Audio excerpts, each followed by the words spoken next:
이번 영상은 가정법입니다. 제대로 한번 해봅시다. 구독, 좋아요 부탁합니다. 안녕하세요, 옹쌤입니다. 이번 영상의 주제는 가정법입니다. 가정법은 어려워하시는 분들이 많아요. 그런데 그렇게 어려운 게 아니라는 걸 먼저 알려드리겠습니다. 오늘 제가 알려드릴 가정법은 총 4가지의 가정법입니다. 화면을 보시면 가정법 4가지가 적혀 있을 겁니다. 1에서 4번까지. 첫 번째로 가정법 완료 과거, 두 번째로 가정법 과거 완료, 세 번째로 혼합, 네 번째로 가정법 미래입니다. 물론 가정법은 구체적으로 들어가면 더 많은 문법이 있으나 일단 오늘의 포인트는 토익 수준에서 가정법을 어떻게 알면 쉽게 풀 수 있느냐, 그 정도입니다. 토익에서는 가정법이 출제 빈도가 많이 떨어져서 가정법을 가르치지 않는 경우도 있습니다. 하지만 가정법이 한두 문제가 나올 수도 있습니다. 아니죠. 거의 한 문제 정도 나오는데요. 독해를 보시면 가정법 문장이 있긴 있어요. 그래서 알아두시는 게 좋겠습니다. 그리고 편입이랑 공무원에서는 반드시 가정법 문제가 꼭 출제됩니다. 그래서 이 강의를 잘 들어주셨으면 좋겠습니다. 먼저 첫 번째로 가정법 과거입니다. 현재 사실의 반대. 지금 노란색으로 쓰여 있는 것들, 얘는 그렇게 신경 안 쓰셔도 되고요. 암기를 해놓으시면 나중에 도움은 될 거예요. 가정법 과거는 if가 있는 문장에 과거 동사, 이름 그대로죠. 과거니까 과거 동사, 그리고 주절이라고 하는데 콤마 뒤에 주어, 우쿠슈마 동사 원형. 제가 우쿠슈마를 줄여서 썼는데 이게 원래는 위에 보시죠. 우쿠슈마는 앞으로 우드, 쿠드, 슈드, 마이트를 칭하는 명칭이라는 걸 알아주시기 바랍니다. 두 번째, 가정법 과거 완료. 과거 사실의 반대. 마찬가지로 if가 있는 문장에 과거 완료인 had pp가 있고 콤마 뒤에 주절은 주어 우쿠슈마 have pp. 가정법 과거랑 다른 것이 뒷부분이 좀 다릅니다. 동사 원형인 것과 have pp. 암기하기 쉬운 것. 오늘 이 순간 그냥 암기해버리세요. 대략적으로는 기억할 수 있을 거예요. had pp가 있으면 have pp가 있다고 하시면 됩니다. pp 있을 때 pp 있다. 두 개만 있으면 쉬울 텐데 혼합가정법이라는 게 있어서 조금 머리가 아파요. 혼합가정법은 과거의 사실을 가정해서 현재의 상황을 설명. 이 말은 아직 어려우니까 일단 쉽게 그냥 구조만 보면 가정법 과거 완료의 앞부분 had pp, 그리고 가정법 과거의 뒷부분 동사 원형, 이렇게 섞여 있는 거죠. 그리고 제가 지금 여기는 써놓진 않았지만 혼합 가정법에는 이 now라든지 today와 같은 현재와 관련된 시간 표현이 존재해야 합니다. 물론 어렵게 나오면 안 나오는 경우도 있는데 일단 나오는 경우가 많습니다. 네 번째, 가정법 미래입니다. 토익에서는 오히려 가정법 미래가 출제가 되는데요. 가정법 미래는 실현이 될 가능성이 낮은 미래의 일을 가정하거나 또는 실현 불가능한 일이라면 또 쓸 수 있는 거죠. 두 가지 패턴이 있는데요. 첫 번째 패턴은 좀 특이해요. if 절안에 주어가 옵니다. should가 옵니다. 특이하죠. 원래 우쿠슈마는 주절인 콤마 뒤에 오는데 말이죠. 특이하게 가정법 미래만 다르니까 따로 외우시면 됩니다. should가 조동사니까 동사 원형이 반드시 뒤에 따라와야 되고요. 좀 다른 점이 있다면 원래 우쿠슈마가 오는 건데 will, can, shall, may 같이 우쿠슈마의 현재 형태도 될 수 있습니다. 그런데 가정법 미래에는 were to, 즉 were 플러스 to 부정사가 올 수도 있는데요. 뒷부분은 나머지 3개의 가정법이랑 같이 우쿠슈마가 옵니다. 이 틀을 외우신 다음에 문제를 풀면 쉽게 풀 수 있습니다. 사실 지금 뒤에 하나씩 따로 설명을 한번 더 해드리고 문제풀이를 할 건데요. 지금 이 설명만 해도 얘는 실질적으로 설명은 끝이에요. 근데 예문이 없으니까 조금 허전하잖아요. 그래서 예문을 하나씩 들면서 설명을 해드리고 그 다음에 이제 문제풀이까지 하도록 하겠습니다. 자, 먼저 가정법 과거, 현재 사실의 반대. 가정법 과거니까 if 문장에 과거 동사 온다. 자, 여기서 한 가지 더 가르쳐 드리고 싶은 것은 if는 접속사라는 겁니다. if는 접속사예요. 그렇기 때문에 접속사 하나가 나왔으니까 동사가 문장에 2개가 와야 합니다. 그래서 과거동사 그리고 조동사 플러스 동사 원형 구조가 오는 겁니다. 자, 예문 한번 보겠습니다. If you came. 네, 가정법 과거니까 came 과거동사, come의 과거동사가 왔죠. Earlier. 만약 당신이 더 일찍 온다면. 주절 한번 볼까요? I would have more time to talk. 이야기할 시간이 많을 텐데. 네, 이렇게 가정법은 이런 식으로 해석이 되죠. 현재 사실과 반대되는 일을 가정하거나 상상, 그리고 현재나 미래의 실현 가능성이 희박하다고 생각할 때 쓰는 게 가정법 과거라고 합니다. 오케이. 이건 별로 필요할 게 아니고요. 문제를 통해서 한번 설명을 해볼게요. 자, 문제는 이렇게 출제됩니다. 자, 이걸 어떻게 풀지? 일단은 그냥 원칙대로 하면 접속사 나왔네, 주어 나왔고, 주어. 그래서 접속사 하는데 동사 둘인 문장이니까 당연히 동사 자리. 자, 그런데 우리가 표를 외우고 있다면, 네, 아까 전에 표를 오른쪽에서 한번 보시죠. 이 4가지 가정법을 우리가 다 알고 있다면 우리는 어떻게 풀까? 일단 if가 있네. if는 있어, 이렇게. 근데 if 안에 문장에 동사를 묻는 문제네. 그럼 주절의 동사를 한번 볼까? 조동사랑 동사 원형이 있네. 조동사랑 동사 원형. 조동사랑 동사 원형. 어허. 그러면 문제 어떻게 풀까? 과거 동사 아니면 헤드 PP겠네. 과거 동사랑 헤드 PP랑 2개나 나왔네. 이거 어떻게 풀까요? 자, 일단 혼합 가정법은 아까 살짝 설명했는데 now나 today 같이 현재랑 관련된 시간 표현이 있어야 됩니다. 하지만 지금 문장에는 그런 게 없으므로 혼합 가정법은 안 되겠네요. 따라서 정답은 가정법 과거와 관련된 문장인데, 그래서 과거 동사가 와야 합니다. 한마디로 가정법 과거 문장이라는 것이지요. 가정법 문장은 구조 파악을 그렇게 할 필요는 없고요. 딱 이 정도만 하시면 됩니다. 자, 어때요? 솔직히 뒷문제까지 볼 필요도 없는데요. 그래도 하나씩 문제를 어떻게 나오는지 보면서 설명 들어 놓으시면 나중에 문제 풀 때 쉽게 푸실 수 있을 거예요. 사실 토익에서도 이게 암기가 되어 있으면 5초 이내에 풀 수 있는 아주 간단한 문제입니다. 물론 간단하다기보다는 이제 연습이 많이 필요한 파트기도 하죠. 연습하는 시간이 좀 오래 걸릴 거예요. 이걸 암기를 해야 되니까요. 하지만 암기를 하게 되면 시험장에서 빨리 풀 수 있습니다. 가정법 과거였습니다. 자, 그러면 이제 가정법 과거 완료에 대한 설명을 해드리겠습니다. 과거 산실의 반대다. 자, if 주어 헤드 PP, 과거 완료니까 헤드 PP, 그리고 차이점이 있다면 우쿠슈마 뒤에 have PP가 온다는 점입니다. 그래서 had known 그리고 would have PP 이런 식으로 나온다는 것이지요. 만약 급하다는 것을 우리가 알았다면 더 빨리 전화했을 텐데. 사실 해석까지 좀 배우고 싶으시다면 이런 느낌입니다. 이 기준이 과거 사실의 반대이기 때문에 가정법 과거 완료 같으면 해석이 if절 안에도 at처럼 과거 쪽인 해석이 되고요. 아까 전에 가정법 과거를 할 때 현대 사실의 반대라고 했기 때문에 해석을 할 때는 if절이 현재처럼 해석이 된다는 점. 이 점이 좀 차이도 있습니다. 알아두시면 좋으니까 일단 참고하시기 바랍니다. 더 빨리 전화를 했을 텐데. 문제를 보는 게 낫겠죠? 네, 과거의 사실을 반대로 가정하고 상상할 때입니다. 자, 문제를 한번 보겠습니다. 이상해요. 조금 이상해. if가 없어. 가정법 문제라고 하는데, 그죠? 이거 어떻게 풀까?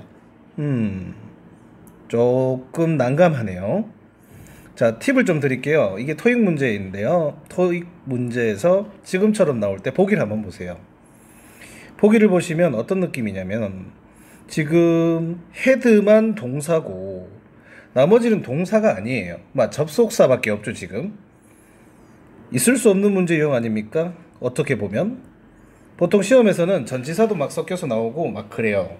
접속사랑 전치사가 막 섞여 있는데 보기에 뜬금없이 동사 하나가 딱 있어요. 이것도 가정법 문제예요. 그게 무슨 소리냐고요?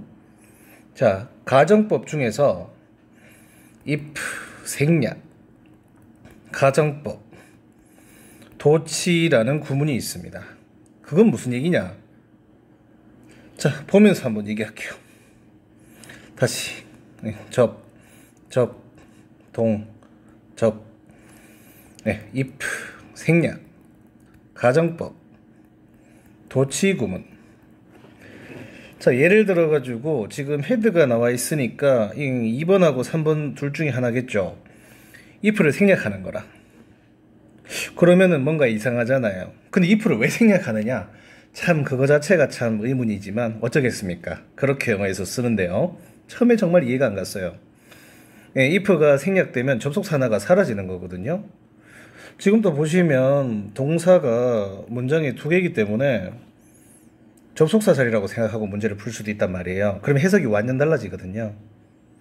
자, 그래서 제가 하고 싶은 말, if가 생략되면 이 주어랑 헤드랑 도치가 되는 거예요. 그럼 어떻게 되냐면 헤드, 주어, pp 이런 식으로 되고 나머지는 그대로인 거죠. 한번 볼까요? 그러니까 유추하란 얘기예요. 지금 논 보시면 어때요? pp 같아 보이잖아. 헤드를 넣어보는 거야. 그럼 딱 헤드 pp 해가지고 합쳐서 동사겠네. 그리고 위는 주어였겠고. 그러니까 원래는 이 문장 어땠을까요? if, we, had, 논이었겠죠. 근데 어떻게 바뀌었다? if가 생략되고 we랑 had랑 바뀌어서 지금처럼 had, we, known 이렇게 되었을 거란 얘기죠. 이 자체를 기억하고 있다면 빠르게 눈치껏 가정법인데 if 생략 가정법 도치구나. 2번 아니면 3번인데 문장에 혼합가정법은 now나 today 같은 현재 시간이 있어야 된다겠죠? 그런 게 없네. 그럼 가정법 과거 완료네. 근데 이 문제는 사실 그것까지도 필요는 없었어요. 어차피 둘 중에 하나더라도 빈칸의 위치 자체가 헤드 자리가 뻔하니까 볼 필요는 없었지만 확인은 한번 해보겠습니다. 조동사인 would 뒤에 have pp가 나왔네요.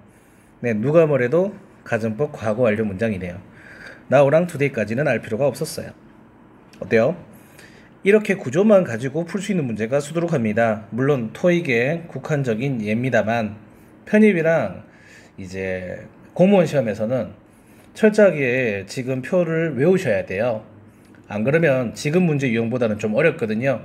나중에 제 유튜브 채널에서는 편입과 공무원과 관련된 어려운 문제도 올릴 테니까 나중에 꼭 그 공부를 안 하시는 분들이라도 한번 알아보고 싶은 마음에 보셔도 좋겠습니다. 토익을 공부하고 계시는 분은 지금 우리나라에서 있는 가장 쉬운 영어 시험을 공부하는 편이에요. 그렇기 때문에 너무 힘들어하지 마시고 최선을 다해 주셨으면 좋겠습니다. 힘을 내세요. 이게 쉽다고 하니까 할 말 없다 라는 분도 계시겠는데 그래도 토익이 제일 쉽습니다. 많이 쉽다는 얘기는 아니고 상대적으로요. 가정법 문제는 토익에선 많이 안 나오니까 좀 김새긴 하는데 독해 지문에서도 막 헤드부터 문장으로 지금처럼 나왔다고 생각해 보세요. 근데 해석을 그렇게 하지 못한다면 독해가 힘들어지겠죠. 그래서 알아두시는 게 좋겠습니다. 만약 급하다는 것을 우리가 알았다면 더 빨리 전화했을 텐데 아까 설명처럼 그러니까 기준이 과거인 거죠. 그러면 과거 완료입니다. 그것도 참고해 주셨으면 좋겠습니다. 그 다음 혼합가정법입니다. 과거의 사실을 가정해서 현재의 상황을 설명한다. 자, 앞부분은 had pp, 뒷부분은 동사 원형이라고 했고요.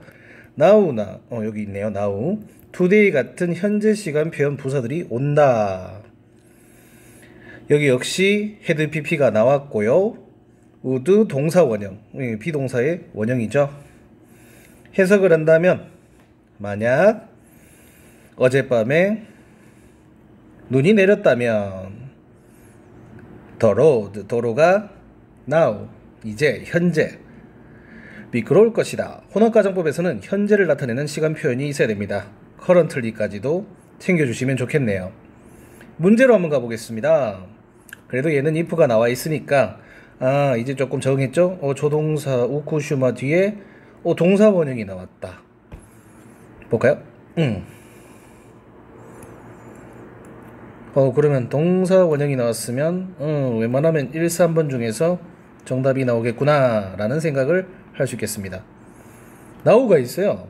이거는 대놓고 되는 거죠. 아, 마침표가 없네요. 이거 죄송합니다. 나우가 있으니까 그냥 호닥 가정법이라고 대놓고 얘기하는 거예요. 그러면 당연히 헤드 PP가 정답이 되는 겁니다.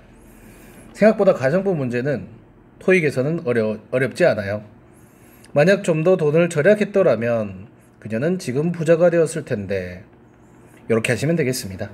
혼합 가정법이 제일 쉽죠? 네. 가정법 미래입니다. 실현될 가능성이 낮은 미래의 일을 가정하거나 실현 불가능한 일. 어찌됐든 구조를 외우는 게 먼저죠. if 주어 should 동사 원형, 그리고 주절인 뒷문장, 콤마 뒷문장이 will이랑 can이랑 shall이랑 may도 될 수 있어요. 그리고 동사 원형. 그리고 하나 더 있는데 were to를 쓰는 경우가 있습니다. 뒷부분은 똑같고요. 근데 차이가 궁금하실 수 있을 것 같아서 제가 차이를 한번 설명해 드리겠습니다. 지금 똑같은 문장인데 거의 해석은 should가 들어가느냐 were to가 들어가느냐에 따라서 조금 달라져요. 첫 번째 거 한번 볼까요? 혹시라도 내일 비가 온다면 그는 집에 있을지도 모른다. 그러니까 실현될 가능성이 낮은 거. 혹시라도. 올 수도 있긴 있는 거야. 근데 한 5% 정도. 그 미만일 수도 있습니다. 1, 2%. 그 다음에 월투가 나온다면 실현 불가능한 일. 그러니까 내일 절대로 비 안 올 거라 이거지. 그러니까 이런 거지. 이건 정확한 수치 아닙니다. 5% 대 한 1% 정도의 느낌? 그런 느낌이라고 생각하시면 좋겠습니다. 만에 하나 내일 비가 온다면 그는 집에 있을지도 모른다. 사실 이 두 개를 구분하는 문제는 거의 나오지는 않을 거고요. 단지 제가 아까 표현 안 한 게 있는데 여기서 설명을 다시 할게. 이 월투가 나올 때 조심해야 되는 게 가정법 과거에서 과거 동사가 만약에 비동사가 나온다면 was는 못 쓰고 무조건 were를 써야 돼요. if가 있는 문장에서는. if에 was 들어가는 거는 가정법이 될 수가 없어요. 그러면 여기서 were이 나왔고 월투가 나오면 차이가 있는 거예요. 가정법 미래일 때는 반드시 were이라는 과거 비동사 뒤에 투부정사가 반드시 와야 되는데 그냥 가정법 과거에서는 투부정사는 오지 않아요. 이게 왜 중요하냐면은 사실 그렇게 중요하지는 않아요. 예, 그냥 토익에서는 나올 확률이 좀 적긴 하죠. 다만 월 뒤에 투부정사 묻는 문제가 나올 수 있다? 그 정도라고 생각해 주시면 좋겠네요. 그래도 참고는 해주세요. 자, 한번 보겠습니다. 이거는 뻔하게 가정법 미래겠지 생각하시겠는데 이거 보면서 할게요. 표를. 이거 또 이상해요. if가 또 없어. 아까 배웠죠? if, 생략, 가정법, 도치구문. 왜 하필이면 두 개나 가정법 도치구문으로 냈느냐? 요게 잘 나오니까요. 아까는 헤드 PP 나왔죠? 지금은 should예요. should. 어떻게 하느냐 우리가. 비슷하잖아. 지금 보기 한번 또 보세요. 제가 아까 전에 얘기했죠? 접속사랑 전치사랑 섞여 있을 거라고. 그런데 동사 하나 딱 있다 이거지. 한마디로 이제 이거지. 헤드 주어 PP 요렇게 내거나 아니면 should 주어 동사 원형 이런 식으로 낼 거예요. 아시겠죠? 요래 되겠죠. 근데 사실 정확하게 이걸 구분하는 방법은 이시 단수예요. 원래는 동사면 s 붙여야 되는데 지금 동사 원형이 왔거든. 그럼 뭔가 문법적으로 잘못됐다는 얘기입니다. 조동사인 우쿠슈마 같은 게 있었어야 된다는 거죠. 물론 그렇게도 if 생략 가정법 도치구문이라는 걸 알 수 있습니다. 얘는 그냥 대놓고 should가 나왔으니까 보기에 가정법 미래라고 하시면 좋겠습니다. 월투가 나올 수도 있는데 토익에서는 잘 본 적은 없는 것 같습니다. 네, 오늘 준비한 내용은 여기까지고요. 가정법. 우리가 지금 4가지를 배웠는데 이게 모든 가정법은 아닙니다. I wish 가정법도 있고요. 뭐 여러 가지 가정법이 있어요. as if 가정법도 있고 그런 내용은 토익에서는 잘 다루지 않으니까 지금 오늘 영상은 여기까지 하고요. 나중에 추가 영상에서 가정법 두 번째 시간으로 다시 찾아뵙도록 하겠습니다. 자, 영상 들어주신다고 고생 많으셨고요. 좋아요, 구독 부탁드리겠습니다. 감사합니다. 더 좋은 영상으로 찾아뵙겠습니다. 그러면 오늘은 여기까지.